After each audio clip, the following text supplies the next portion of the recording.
Hey guys, Kyle here. So, just before the show starts, I wanted to mention our Patreon. You can pay us $1 a month as a thank you, as a tip. You can pay $2 a month to get access to one of our bonus content shows, episodes 2 days early, and a secret Discord chat where all of our Patreon donors get to go and hang out and talk with us directly. Then there's a $5 tier that you can donate to get access to a whole bunch more content. We have multiple bonus episodes on there. So please check it out. Patreon.com/itgetsweird. We don't advertise, we don't make money. So check it out and throw us some money if you think that would be cool. Thanks.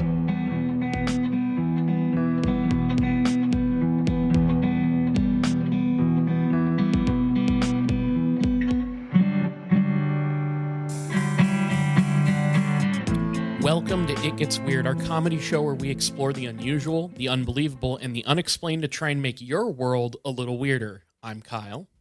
And I'm Niall. And this week, Kyle. Yeah. I wanted to come up with something that was different than every other week, but I don't really have I didn't have a lot of specific experience this week other than we're out of the Spooktober season. Well, now in what is like the theme of November? Chillvember is what Chillvember? because like it's getting colder, but you want to chill and bundle up. And we could say Thanksgiving, but like it's just more about for those of you who get out there to see family, it's like, oh, I get to see family again, and it's just a cozy sort of vibe, I would say. That's what I'm putting out in the world right now. That's my, if you will, energy. I am sitting here and recording in a cardigan, so I guess that's cozy, kind of cozy vibes. So yeah, I think that works. Yeah, that's definitely cozy. I could also say that maybe we could call it Shillvember because we did finally, we spent all this time over 7 years, I think, saying, like we don't do ads, we don't do sponsorships. And we said, you know what? Fuck it. It's time. It's time to start making bank off of this fucking show, Yeah. We were the moment everyone's been waiting for and or scared of. I was chomping on a cigar and I called Niall up on my second cell phone that I do business with. Yeah, your work line. Yeah. And I was like, I think it's time to finally, break in to the advertising scene with podcast, which is just so lucrative. And so I'm pleased, I'm excited, I'm so happy to announce that we are this week sponsored by the Epic Ball Shaving Company. Which, if you're out there, if you have ever wanted so the Epic Ball Shaving Company, what they do is they make a shaver that's especially good for balls, testicles. And what's the shaver called? I didn't get the ad copy. This is the thing that you were starting with. So sorry, I have the ad copy right here. And it's called the Very Manly Razor for Men. And if you're not a man, first of all, don't be fucking. And all of you women out there with balls are not allowed to use this. If you're not a man, don't be fucking. Yeah. That is a sentence that you just said. Yeah. Don't be fucking. One. Because when this fucking's only for the bros in November. when this thing goes at your balls, it is gonna leave you raw for a couple of days. So don't be fucking. But if you've ever wanted to have you ever looked at your balls and been like, I wish these were cleaner and more suckable? I need a shaver specifically for this. Well, I'm excited to announce that the Epic, what did I call them? The Epic Ball Shaver Company has. I don't think the question is what did you call them? The question is what did they name themselves on their articles of incorporation of this real company? No, sorry, I apologize. We're also sponsored by Jose Cuervo. The fucked up thing. This is the fucked up thing that happened directly before we hit record. Kyle pulled up that from off screen. I saw just like the vague shape of the bottle, and I said, "Are you drinking a Jose Cuervo Lucy?" Yeah, and that is exactly what this was. Yeah, this is without the label. I you called it. I did. It's the the king of cold shots. This is authentic Jose Cuervo margaritas, ready to drink, strawberry lime margarita. Now, I didn't buy this, first of all. No. This was sent to us by our sponsor, Jose Cuervo. Jose called me up. My package is still is at the airport. They look, there's some mix-ups going on right now with the various package services. It got delayed. Hopefully I'll have mine sometime before that sweet margarita expires. Yeah, yours, they are sending you the pickle flavored, the pickleback margarita. Yeah. And who am I kidding? I lied to you. I lied to the audience. That's none of that's true. We're not sponsored. We're still the fucking no spawn con. That's right. We're the opposite of the Jam, who are all mod cons. All mod cons versus the no spot. So we got some emails. Yeah. We got some emails. We killed like 5 minutes. We're good to go. So,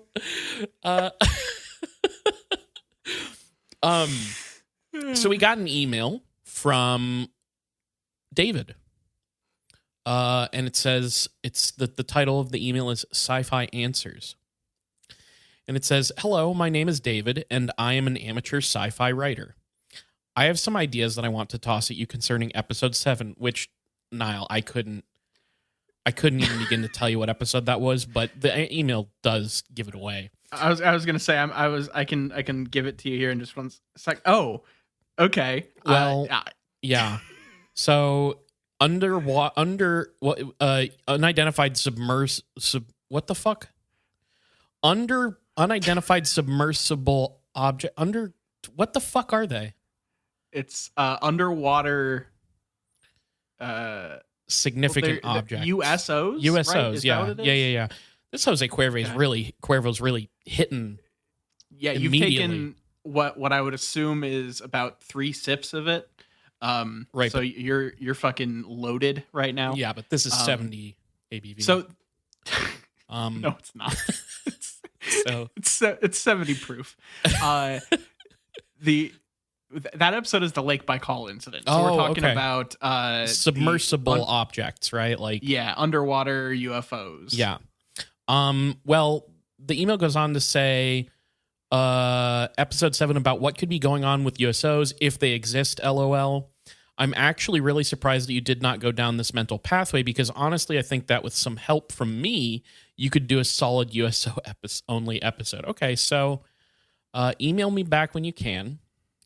If you're too busy, I'm going to get on your Patreon and Discord and attempt to contact you that way. I know that the podcast is growing and it gets more difficult. Maybe I don't need to read out this part aloud, but hey, they say, I'm interested in starting my own podcast as well. I'm in the middle of writing a novel, which you might be interested in as well. Thanks for the pod. Okay. Hit me up. So thank you, David. We haven't really established like a relationship. I should have read this email before. But I appreciate you looking out for us. I appreciate that with your help, we would be able to do an actual USO episode. And feel free to email us about it. Send us some hot links. We would definitely, cite you in the episode and say, hey, listener David has dropped some hot goss about USOs. So definitely shoot us an email about that. For sure, and thank you for this email. Yeah. All I know about USOs is that I think Bob Hope was involved a lot of the time.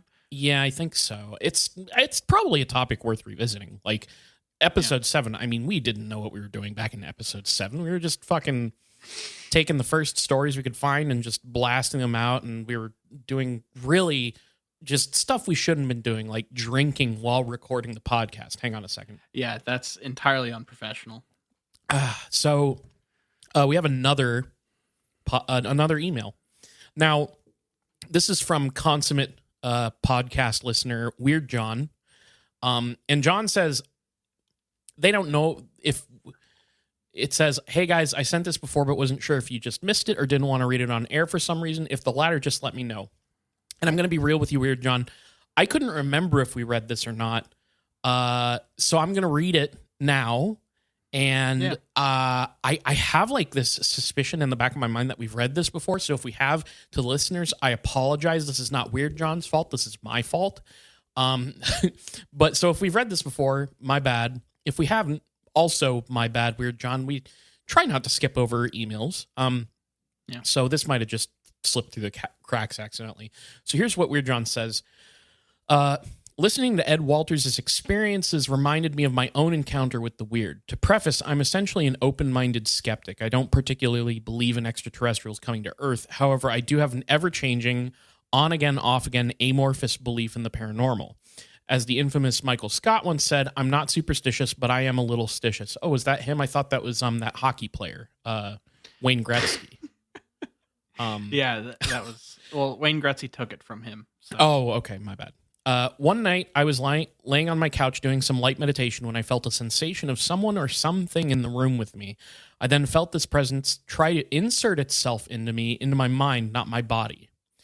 I've read and listened to a lot about the paranormal, so I tried a protection method I heard of where you visualize a white aura around your body to act as a psychic shield of sorts. Whether or not it's real is irrelevant to me because just focusing on something and taking deep breaths helps me calm down. I then hear a soft male voice, clear as a bell in my mind, say, "Why won't you let me help you?" Taking another cue from my paranormal readings, I mentally asked, "Do you have only the best intentions for me and my family?" I didn't hear a reply, but a couple seconds later had a vivid mental image of being blasted into space and seeing the Earth. It lasted maybe a few seconds before I was back on my couch and everything went back to normal. No more presents, nothing. Now, I've had my share of lucid dreams, hypnagogic. Is that how you pronounce it? Hypnagogic? Hypnagogic, I think. Yeah. Hypnagogic hallucinations, sleep paralysis, and even one experience with what I can only describe as astral projection. This was unlike any of those things. Again, I don't believe it was aliens, and I can't rule out some crazy thing my brain just decided to do. All I know is that I experienced it and it felt real. I know that you and many of your listeners are very skeptical people, but please let me know your opinions on what you think I experienced. Great show, as always, Weird John. Interesting. I don't know if I've heard... I've heard, like, people talk about experiences not too dissimilar to that. The blasted up into space thing is interesting. Yeah. Like, I don't... Like you're saying, I don't have a specific thing that it, like, matches all the criteria for in my brain. Yeah. But it's interesting. Yeah, I mean, the only time that I can think about being blasted up into space is smoking on that good green herb many years ago. I believe Girl Scout cookies, something like that. That's a long time ago now. That was a long time ago. But I don't know if people, like, I've said this on the show, but I've been straight up.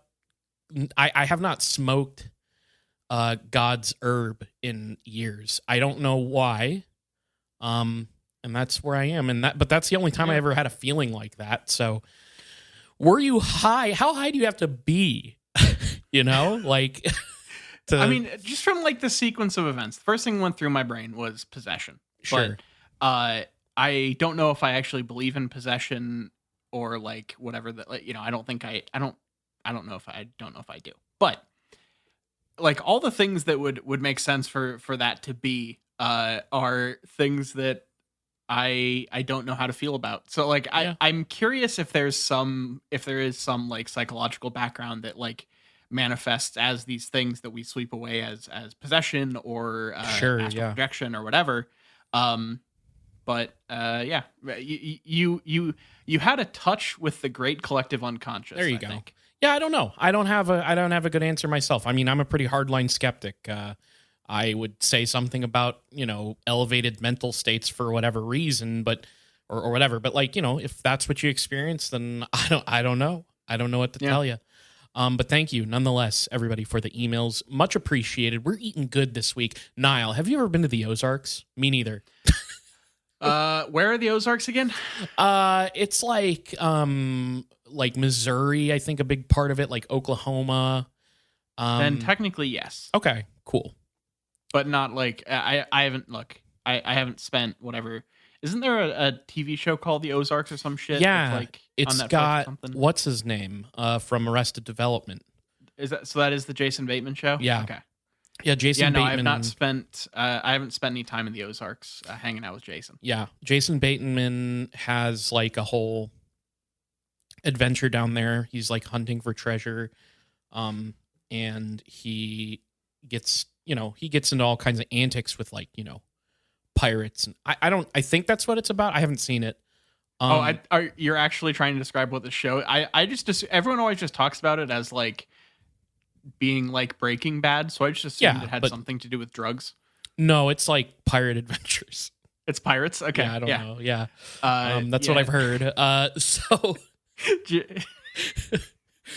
It's somehow like I just for some reason the in the meaning of life the accountant pirates the like that thing I imagined that but with like log cabins in the Ozarks and it just good. I would watch that show. I would too. I would too. Be fun as fuck. And luckily you can catch it over on Netflix. I think a couple seasons of that.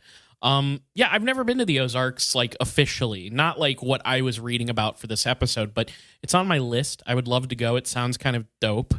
And like I love mountains. There are mountains there. And like any good geographical location with like, a pretty diverse amount of habitats and such. It's also home to some great cryptid stories. I believe we've discussed the Ozark Howler on this podcast. We have. And Niall, you might not be surprised to find that the Ozarks have their own personal Bigfoot legend.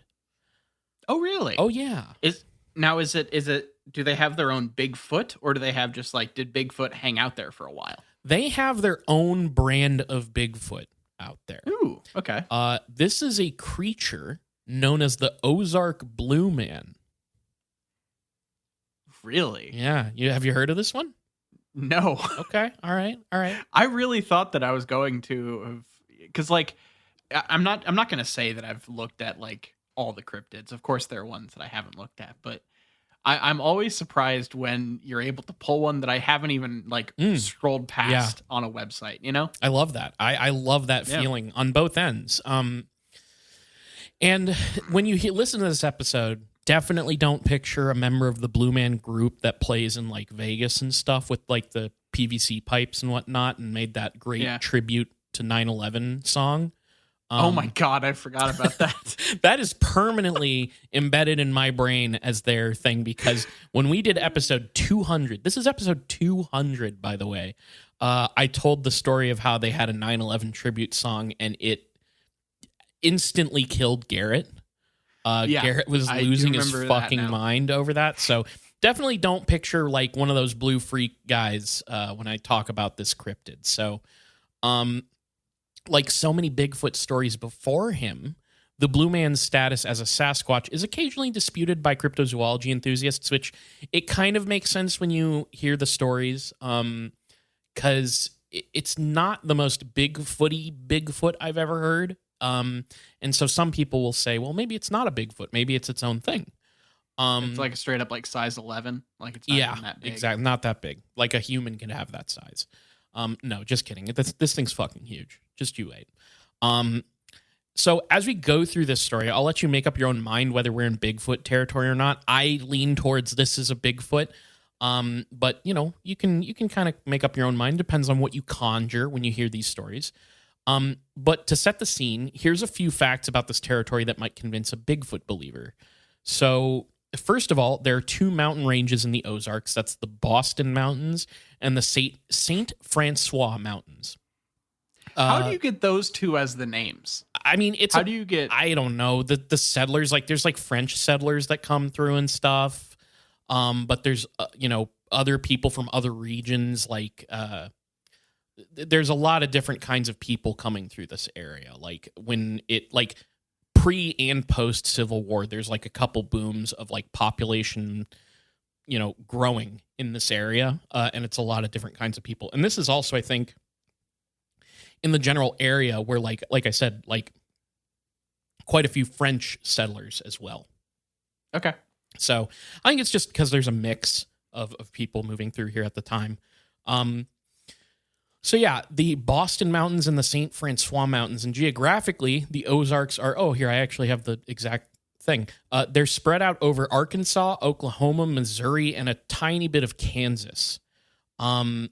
So there's plenty of plateaus. There's plains that are filled with springs, streams. There's forests. But most importantly, there are a shitload of caves. In fact, Missouri is referred to sometimes as the quote-unquote cave state, boasting over 7,300 known caves, which I think the only other place that was like rivaling Missouri in like cave density is Tennessee. Which okay. I don't know how many, but they're like up there together. Yeah, because that's totally one of those things that once like as soon as you said like I knew you were going to say a number, I tried to think what number is a lot of caves, and I truly have absolutely no idea because like I don't know so 7,300 would be the most. Okay, so we're working down from there. Yeah, big number. Of caves, and there's plenty of spots for a wild man-like creature to hide as a result. So it's also again like I don't have to go. Me, I love getting into historical stuff. There isn't a lot of like historical precedence to like this story, really, not exactly. Other than like it was the Osage Native American tribes that were there before a bunch of white people came in and started fucking everything up. But yeah, is this a tie-in with Killers of the Flower Moon? Oh shit, isn't that the Osage people? Oh, I don't know actually. I still haven't seen it. Don't tell me anything. I haven't either. I want to see that movie. I might go see it this weekend. Ooh, maybe I will too. Even if I have to go alone. Let's do a fucking we'll have a little group chat. I'm excited, but yeah, I guess this is. Yep. Oh, okay. Shit. I guess this is a bit of a tie-in. And yeah, this area was like part of the Louisiana Purchase and all that stuff. Like I said, French explorers came through as like the first Europeans in the 17th century to like explore the area. And yeah, it's like early 1800s, just a large influx of settlers in the area because there was tons of resources and farmland there. So it was booming at this point. So the first sighting of the Ozark Blue Man is said to have taken place in 1865. So here is a little clipping from the 1915 Springfield Republican where they recounted the story of the first encounter with the Ozark Blue Man. Quote, in the early spring of 1865, Blue Saul Collins was hunting on the divide between North Fork and Spring Creek. A light snow had fallen the night before. The woodland seemed to be covered by a myriad of tracks: turkey tracks, deer tracks, rabbit, fox, and coon tracks. Big and little tracks, but most conspicuous were the tracks that resembled somewhat those of a bear. Blue Saul was a hunter without fear, and believing the bigger the game, the better the hunt. He followed the long, broad tracks with the claw-like impression in soft snow. After following the trail for several hours over the North Fork, Indian, and Spring Creek hills, Saul suddenly came upon the object of his search on the north slope of Upper Twin Mountain. Saul looked, jumped out of the path of several descending boulders, and ran. He had seen an object unmistakably human, though strongly resembling a vicious animal, hurling huge boulders at him down the steep hillside. So that's the first encounter. And I found another article that I'll get to later that embellishes on this story a little bit and makes the encounter sound way more detailed and like adventurous than it probably was. Because that one really just seems like, oh, this guy, like some boulders almost hit him and he saw a shape and that's about it. Like it's pretty, straight up. Later tellings of this, people would be like, oh, there was a man standing there and he was, well, I'm about to read what this thing looks like. So we'll get to that. Okay. Because there is some question about how the Ozark Blue Man got his name. It could simply be that he was named after Blue Saul, this explorer guy. But some accounts of the man-like creature claim that his black fur, when the sunlight would shine through it, appeared blue. And yes, this thing was covered in short, curly black hair, and then the hair on its head was like 2 feet long and also black. So completely covered in black fur that in some accounts it would appear blue in the sunlight. Another account would claim that he would wear skins and feathers that were dyed blue with berries. Either way, that was the Blue Man. And the description that comes from another like later retelling of Blue Sol's encounter with the thing involves him basically seeing what I just described, like an enormous, like 9 to 10 foot man. But they add details like, that's where the details of like he's covered in fur and all this stuff. But he also had like a club with him, and he was like dressed in basically like caveman style, like loincloth type stuff. But was otherwise just like naked. So that's some other details that would come later on. But that initial sighting, he just saw a human form that he thought was throwing boulders at him. So this thing is wearing some form of clothing. That is unusual for Bigfoot. It is. It is not very Bigfoot-like. Yeah. But like 9 to 10 feet covered in hair, like the skin side of it with the feathers and everything, it would be weird for a Bigfoot, even though there are some that have like, there are sides of Bigfoot legends that I find very entertaining, where it's like they're actually this whole like advanced race of like very spiritual people that have all these rituals and stuff. And but normally that would be weird for Bigfoot. Yeah, no, and those stories are very interesting. And I found you know what? I'm not even going to, we'll get there. Okay. But yeah, that was the Blue Man. It was this imposingly huge guy with like a sack over his junk. He sometimes has a big club, and he has this short black fur all over his body. Now, yeah. So this guy really was like a proto Red Hot Chili Peppers. Yeah. He was doing a whole Red Hot Chili Peppers style performance when Blue Sol kind of came and interrupted the whole thing. Yeah. So, very ahead of his time. Newspapers would, continue to report sightings of the Blue Man, who did not seem to be sequestered to one particular region of the Ozarks, it would eventually turn out. Like they would later get reports that would come in like spread out across multiple counties in the area. A few articles online explain that there had been a number of quote unquote experiences with the Blue Man for a few decades since Collins' initial sighting, namely one in 1874 that was a big enough deal to basically spur on a whole spat of sightings in the region that would come on and off until 1890. So between 1874 and 1890, there were supposedly these reports of this guy. Okay.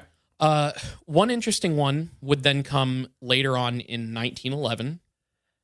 And what's interesting is this one claims that a group of like hunters claimed to have found the cave that the Blue Man hid in. They found in his cave, quote, sheep pelts, hog hides, parts of dog skins, many bones, feathers, and other remains from past feasts. Now, here's where I'm going to take a moment to explain one of my sources because it's weird. Okay. I had actually read a sort of alternate telling of these stories or embellishments of these stories, like I'd said, from a somewhat dubious source. So this kind of time period between 1874 and 1911, we mostly get like early 1900s articles recounting these stories. Like I couldn't find archives of like a newspaper in like 1880 saying like, oh, we this guy saw the Blue Man.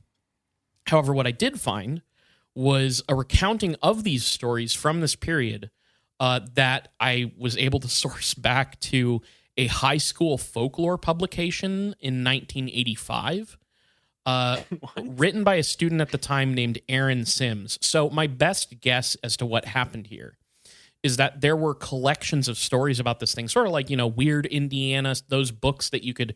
Yeah. But whatever they were doing back in like the 1980s.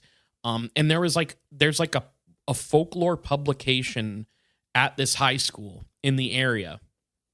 And so I'm guessing that the stories, because like when you find this like article by this Aaron Sims kid from 1985, one, it gets like misattributed to like multiple different dates and stuff and spread around online, and there like no source back to where it came from. To be fair, I couldn't find an archive of this from the high school itself, but Oh, you weren't able to find a specific high school's newspaper from 1985? No, I was not. No. I'm assuming that's a thing again. That's like a microfiche moment. But Aaron Sims, like I'm assuming, probably was like getting these stories from like their local library or something like that. You know, like that's my best guess, and then just like retelling them for this publication. So, I would take some of the extra embellishments and stuff with a grain of salt. But I don't think they're coming from nowhere. It's just I don't have a good source on them. So here's what he says. Quote, many people saw the wild man, and people in isolated cabins claimed to be awakened in the dead of night by the screams of the creature. Oh, that was another detail that is mentioned in the Blue Saul sighting, is that this thing, I guess, screamed at him, and it was terrifying and inhuman. Okay. Usually after the awful shrieks were heard, the person would find a lamb or pig had been carried away. By now, the Blue Man, as he was called, had been considered a fake, and it was almost 9 years before he was heard again. In autumn of 1874, word was passed that he had emerged again because sheep and hogs had started disappearing and the carcasses were found in the woods. Organized hunts were carried out to capture the creature, but after a week or two, the Blue Man disappeared once again. 16 years went by, and he only made 2 or 3 visits to the hills along the Big North Fork. Every visit, he was seen and hunted by many. Every visit, he also made a clean getaway from the hillsmen. However, the last time they got too close, for he remained out of sight from 1890 to 1911, and nothing was seen or heard of him. For this reason, many of the people who had moved into the area regarded the stories of the Blue Man of Spring Creek as a figment of someone's imagination. Also, notably, one of the things that they bring up is there's like one story in there where they claim, and I didn't include it because I think it's totally bunk, because they include a story in there in this article that's like, yeah, in 1911, a group of people found his cave and captured him. And it just... Captured the Blue Man? Yeah, they captured the Blue Man in this story. And it literally just, like, it describes what his cave looked like, which is similar to what I mentioned before. And then it just says, and yeah, they captured him. And then that's the end of the story. And I'm like, oh, okay, so that didn't happen. Like, there's no follow-up about what they did with the thing or anything? Like, no follow-up whatsoever. So I just kind of skipped that because that sounded really not... Yeah, that didn't sound so great. So it goes on to say, about this time, so 1911, he was seen again and more joined in the search. Reportedly, they discovered the creature's den in a remote valley. And this is what I was talking about before, with the like dog bones and stuff. And they find it. They say there's a bed of dry leaves in the corner. And then again, just as before, the creature disappeared. The next time the Blue Man was seen, somebody named O.C. Collins was searching for 2 lambs that had disappeared. He spotted the creature on Spring Creek 4 miles from Old Horton. 2 days later, Cap Turner came across him catching fish with his hands in Indian Creek. The creature chased Turner up the steep hillside swinging a huge club. Cal Alsop, a few days later, was one of a posse that chased the Blue Man into a cave. He stumbled through the darkness over objects he knew were the pelts of sheep or the dried hides that had once made a meal for the wild man. The creature was seen one more time after eluding his pursuers at the cave. That time was at Ava Crossing, where he was catching crayfish from under rocks and eating the tails. So... Just the tails? Just the tails, apparently. He's a tail guy. You know? Okay. When you only likes the crunchy bits. Yeah, are you a head guy or a tail guy when it comes to crayfish? I would the heads are all the meat is, right? Like the tails are just crunchy. So I'd probably say the head. Okay, that's to each their own, I guess. So I guess I'm like a body guy. I don't know. So I'm a crayfish body guy. Yeah, I'm a crayfish body head guy. I usually suck it all out of the tail. Like I leave the tail. It's like how I do with shrimp. I usually go, oh, this is a crunchy shrimp tail. No, I think I'm good, but I will suck out the rest of this meat. I don't know what this bit is. I don't know. We're just earnestly talking about how we eat shrimp and various crayfish. You know. Fuck, I haven't had shrimp in a long time. Kind of want Shrimp's shrimp. great. I want like a shrimp scampi. It's not that hard to make. It's really really easy. Shit, maybe that's my dinner. I don't know if you have garlic, butter, and parsley and shit. Believe it or not, I have all three of those. Yeah. So then 1915 happened. For whatever reason, this ended up being an especially big year for the Ozark Blue Man. For starters, this was the year that stories of this hairy terror spread beyond the immediate counties and into the broader Ozark territory. It's likely this like spread of reports making it into local newspapers that helped solidify it as a legend in the minds of locals, and it sort of began to perpetuate a bit. So here I have from the Republican once again. Jay Tabor saw him less than a week ago. His hair, once black, is now gray, and his body is not so robust as it was 50 years ago when Blue Saul Collins saw him first.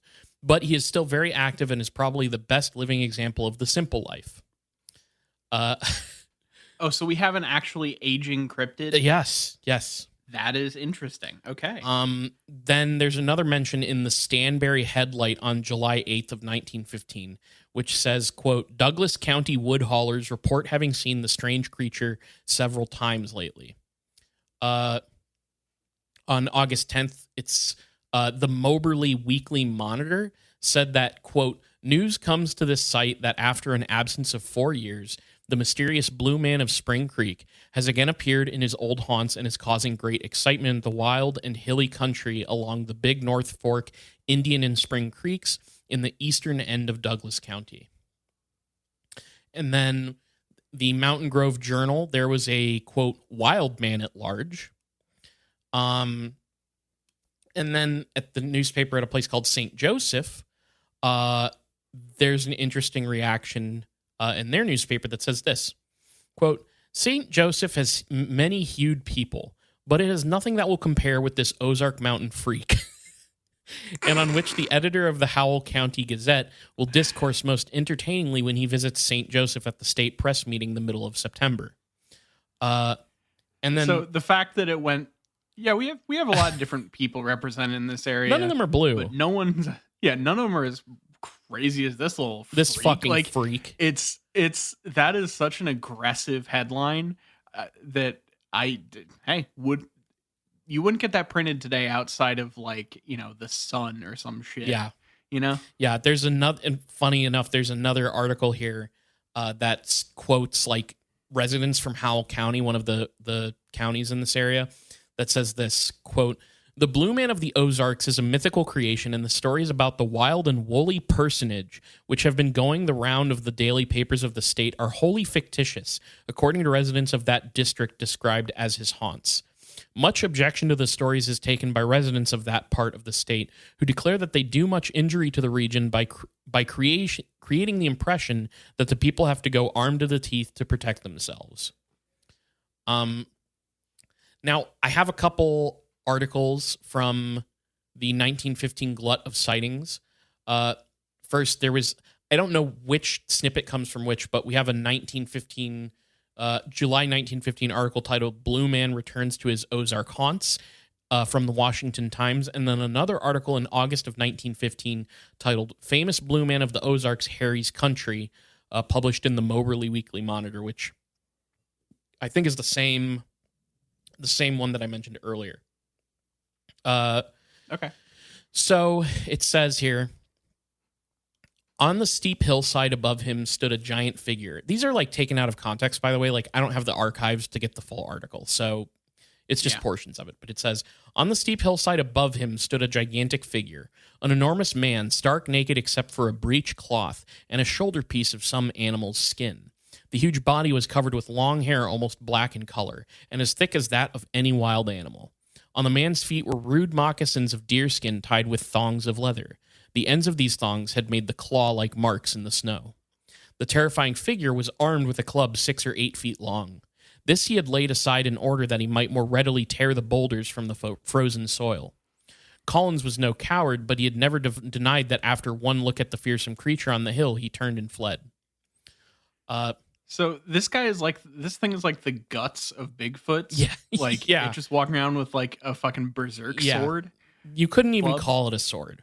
It's a slab of wood, 8 feet long, almost as tall as he is. Jesus. All right. And it says the Ozarks were a thinly settled region 50 years ago, but several of the scattered families among the hills missed calves, sheep, and hogs, and after long search found discarded hides and clean-picked bones in remote crannies among the hills. Some of them, too, saw the fearsome figure slipping among the woods. After 1865, the wild man disappeared and became no more than a tradition in the remote region. In 1874, he reappeared, was seen by probably a score of men, and was systematically tracked by men skilled in trailing wild animals, but all efforts to capture him were in vain.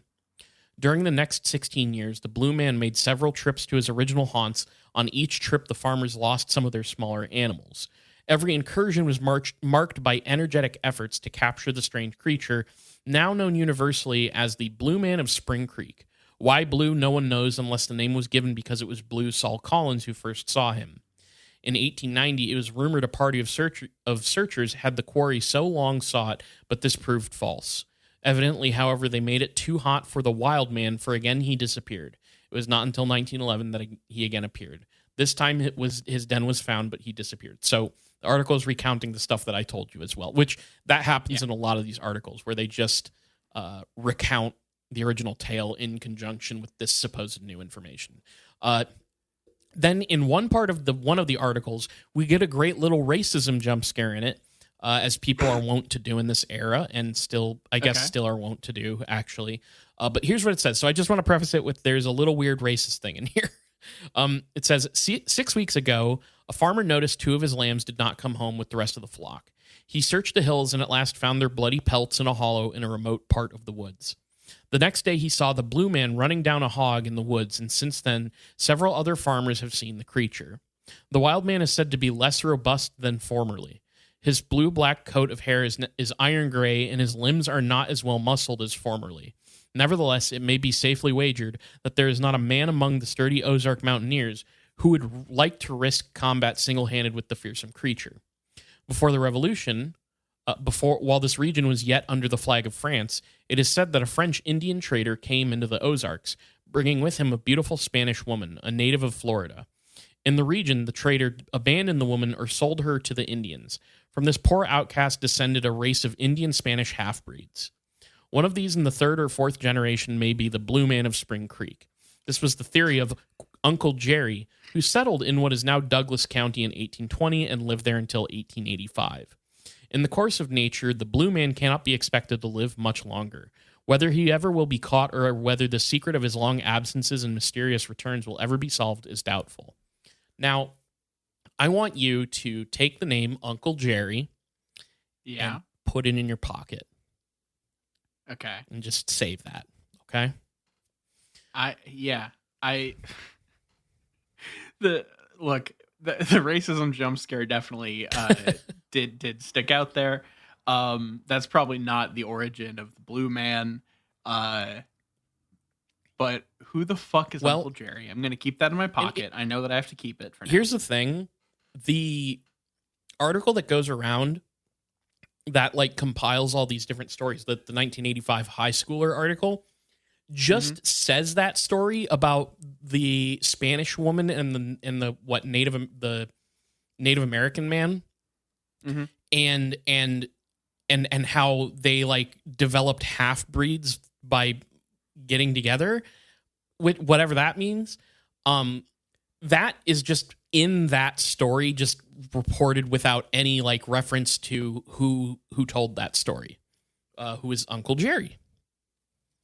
So, okay. So it's just, I just find it kind of funny that I find it kind of sad. The dreams in which I just find it funny that they're oh, well, this information, I'm just going to repost it, even though it's told by this so-called Uncle Jerry guy. So I don't know. It's funny.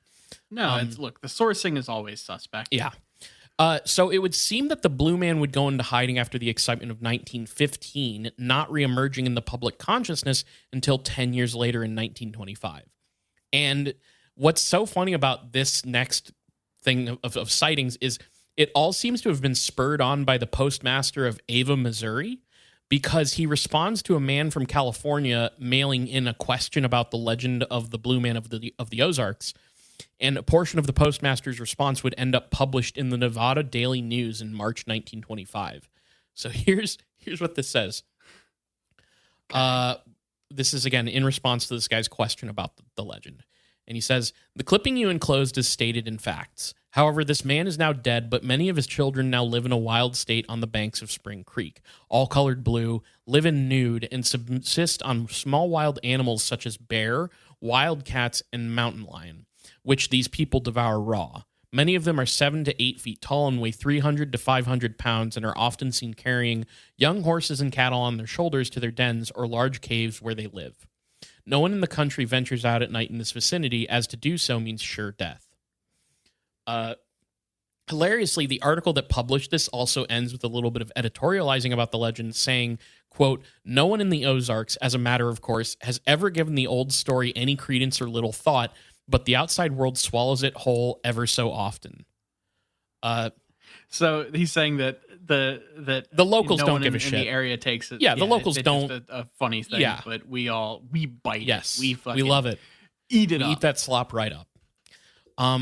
I have another little article clipping from the 1925 flap. It's titled "Legend of the Blue Man," published in the Clearfield Progress in February 1925, and it says this. "With renewed reports of depredations by panthers and other animals in the wilds of the Ozark Mountains, the older residents of Douglas County are recalling the legend of the Blue Man of Spring Creek. This is one of the many legends of the Ozark country, and the pioneer residents declare that it is true. It deals with a huge man-like creature, more than 9 feet high, of a purple color, which is said to have terrorized the countryside nearly 60 years ago. Many of the old residents have declared they saw the creature, and one man asserts he had a hair-raising encounter with it." I only have this one clip from the article, but there were plenty of other papers reporting on the Blue Man in 1925. We've got the Sedalia Weekly Democrat, the Nevada Daily News, the Springfield Leader, and a number of others. So that year there would be plenty of stories reporting sightings of the creature, but after that second flap, it would begin to trail off a bit and start to, just generally go quiet. Nonetheless, the story of the Ozark Blue Man would become a fixture with some of the locals, like to this day.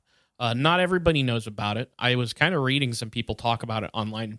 There were people on there who were like very much like, oh yeah, I've read about this thing. It's awesome. And then other people were like, I lived here my whole life and I've never heard of this.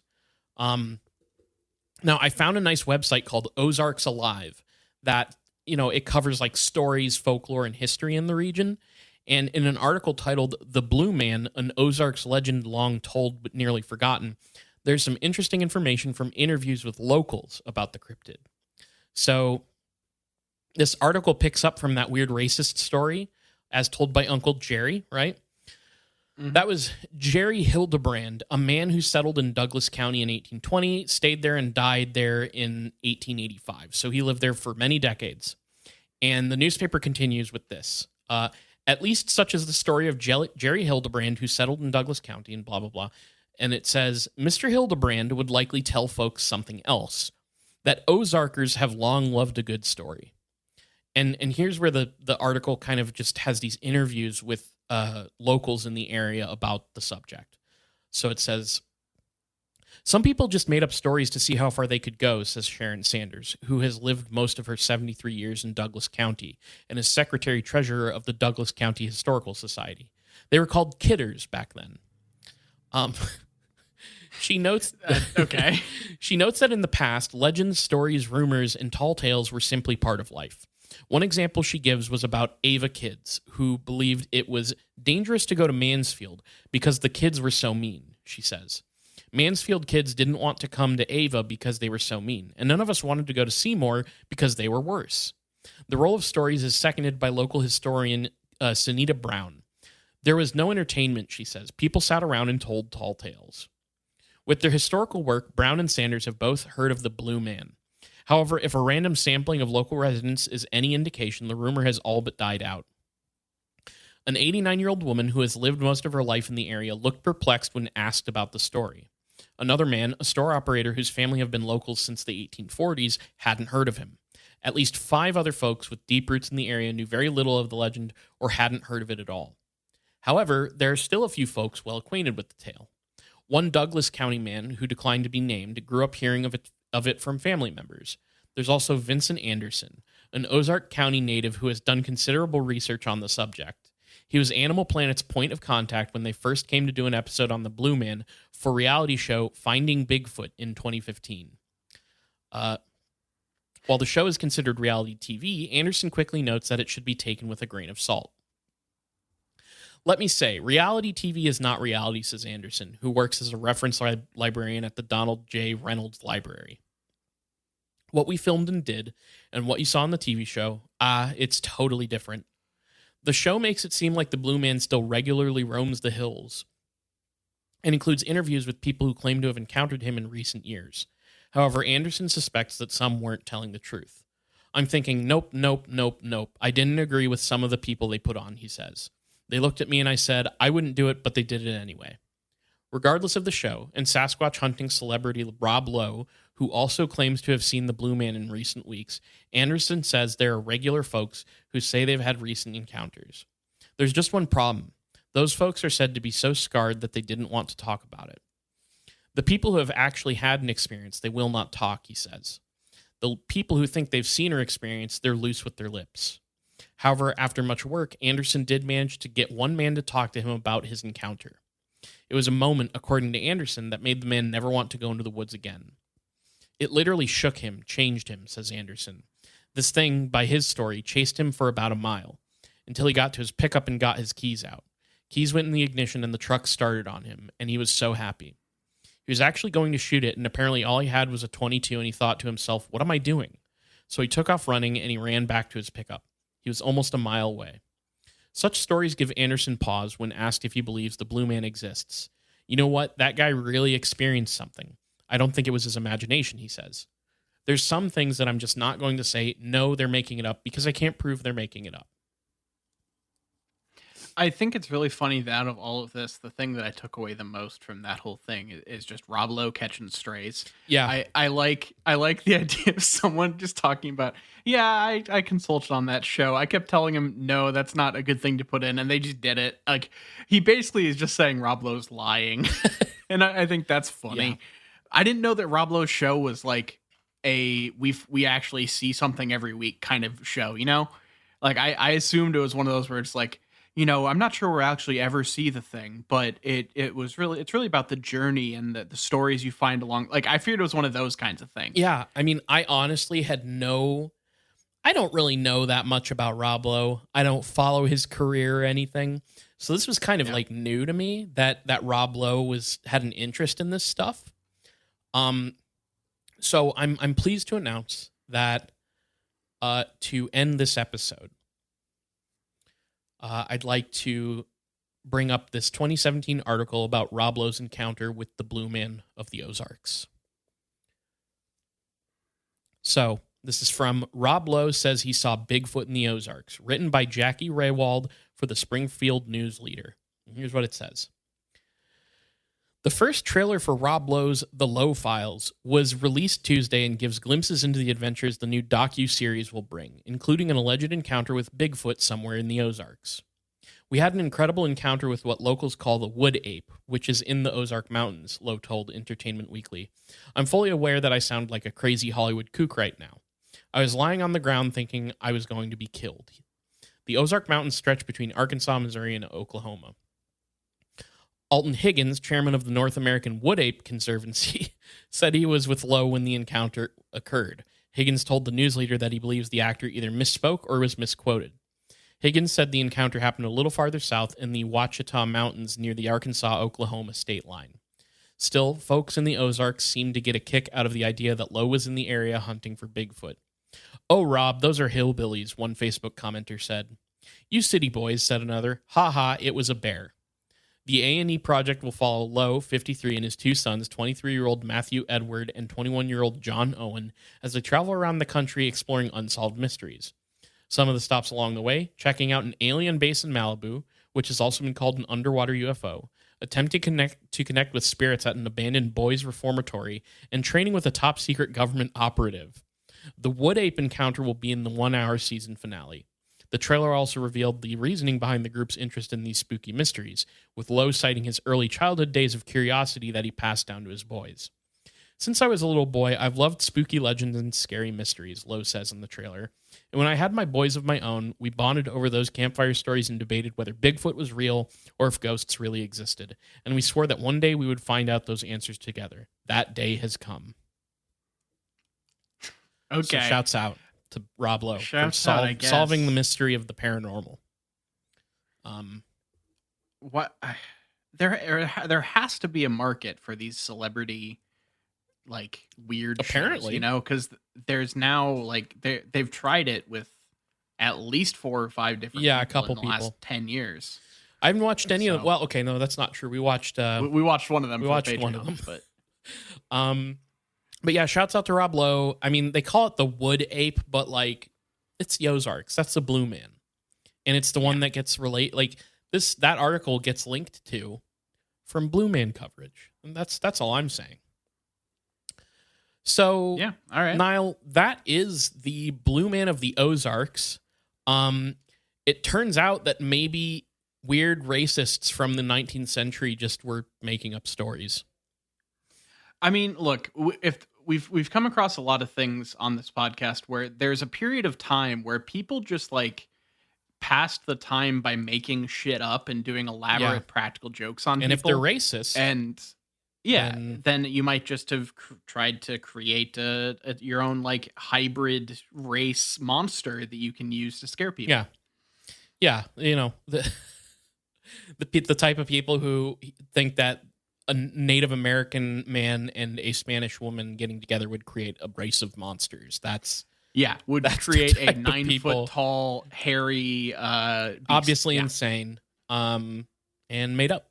So, but you can find people talking about it, and you can find the weird racist stuff still attached to this story if you go online and look into it. So, yeah, that's the Blue Man. Yeah.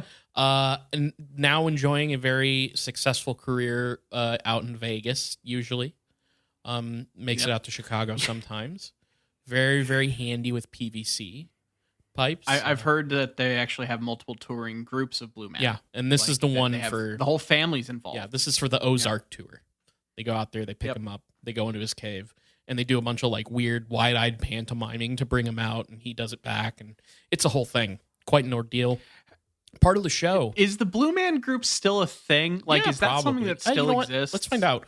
Blue Man group.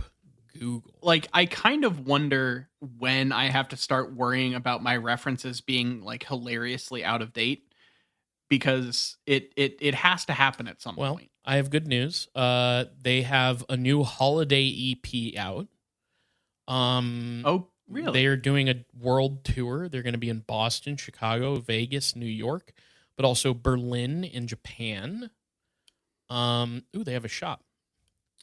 Let's take a look at that. Anything? Okay, so you can get a sticker. There's like a little Blue Man figurine. Wow, what are we doing? I don't know. I'm just looking at the Blue Man Group's merch. I don't know what to tell you. It's kind of cool though. You can get an ornament with the Blue Man face. Like the ornament is the Blue Man's face, but he has marshmallows in his mouth, which is kind of crazy. Yeah, because that's a fun bit that they do where they fire marshmallows out of their mouths. Do you think that like when people audition and they miss the marshmallow thing, the Blue Men just like solemnly shake their heads and gesture them for them to leave? Like obviously they're not speaking in any of these scenarios, right? So, yeah. Oh, you can get a bracelet. They keep kayfabe. Yeah. So,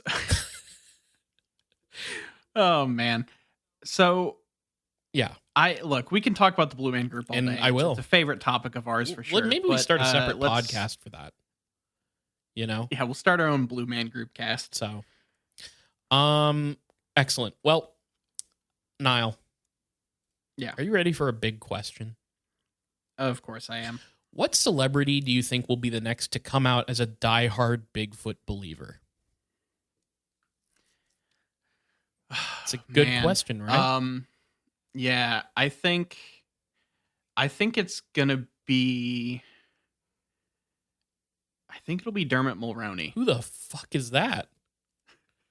He's just like a like handsome character actor that shows up in like everything, and I just think I think it's a funny name, so I went with Okay. that. And like I was trying to think of like who's in the Rob Lowe mold where not actively doing a lot of big movies or big projects, still works TV, will do a pilot here and there and stuff, but is kind of coasting. Yeah.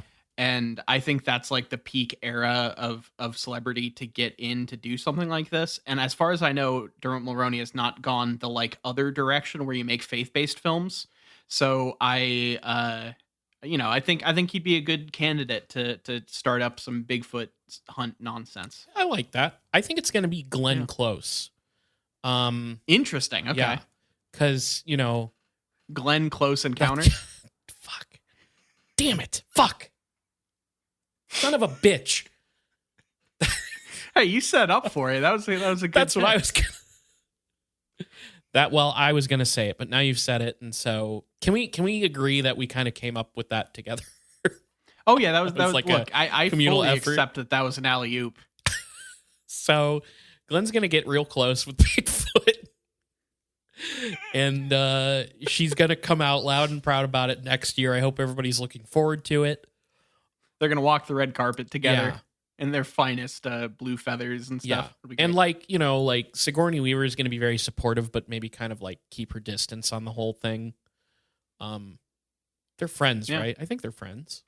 Is that true? I don't know. I was honestly I don't know enough to. I tell just you think about them about that. Oh, why the fuck do I have that association in my mind? Yeah. Why? What is the connective Maybe tissue I might between just Glenn have Close and I Sigourney might just Weaver? have Sigourney Weaver on the mind. It's not Yeah. hard to. Can't blame you. She wasn't in The Devil Wears Prada or whatever.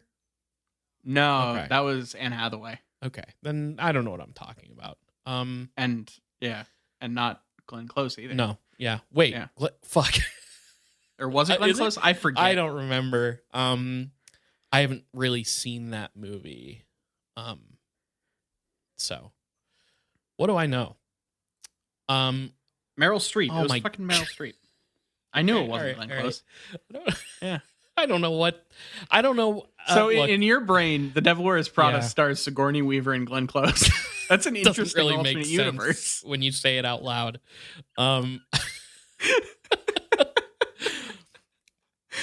Look, my mind works in mysterious ways. Yeah. And in my AU, Glenn Close and Sigourney Weaver are tearing it up in The Devil Wears Prada. But regardless of anything, it's still got to touch the Tucci. That's right. Like Stanley Tucci's still Yep, in there. Tucci's so. tooching it up as he does. That's been the Blue Man episode. Niall, are you ready Yeah. for some business?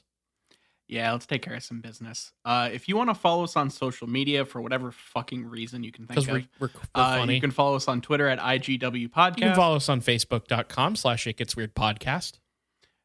And we're on all your favorite podcatchers from Stitcher to Google Play to Apple Podcast to Spotify. If you look up It Gets Weird on your favorite podcatcher, we're probably there. Twitch.tv/It Gets Weird. I actually now finally have free time to stream, so I'm gonna make it happen this coming weekend. So I think that's when when this goes up, it will be the weekend and whatever. Follow us on Twitch if you like video games and streams where we get to talking about weird subjects and stuff.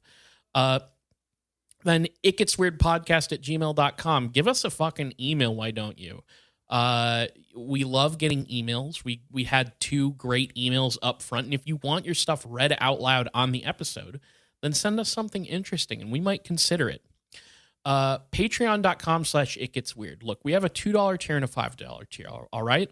I don't know why I'm being hostile about it. I started off on a bad note because I'm annoyed with social media at the That's moment, fair. and that's just my own personal life. So, but we don't need to keep the energy. No, I'm sorry. Patreon.com/It Gets Weird. We have a $2 tier where you get It Gets Weird TV, where we are currently watching season 2 of The X-Files. Go check that out. We recap the episode and we discuss it together. And that comes out every other week. And then on the $5 tier, you get that show plus another bonus show in the off weeks of the It Gets Weird TV show. So you're getting bonus content every single week. Whether you donate to the $2 tier or the $5 tier, you get access to the main show 2 days early on Friday instead of Sunday. And you get access to the Discord where we're hanging out discussing all kinds of shit. We're talking about pseudoscience, woo, UFOs, cryptids, conspiracies, everything you could possibly imagine. We also have a $1 tier where you don't get anything out of it. You're just saying, hey, I like your show. Here's a tip. Thanks for doing what you do. Here's $1. If you can't donate, please tell your friends, tell your enemies, tell your congressman all about It Gets Weird podcast. All right. Thank you all for listening and continuing to support the show. This has been It Gets Weird, and I've been Niall. And I'm Kyle, signing out.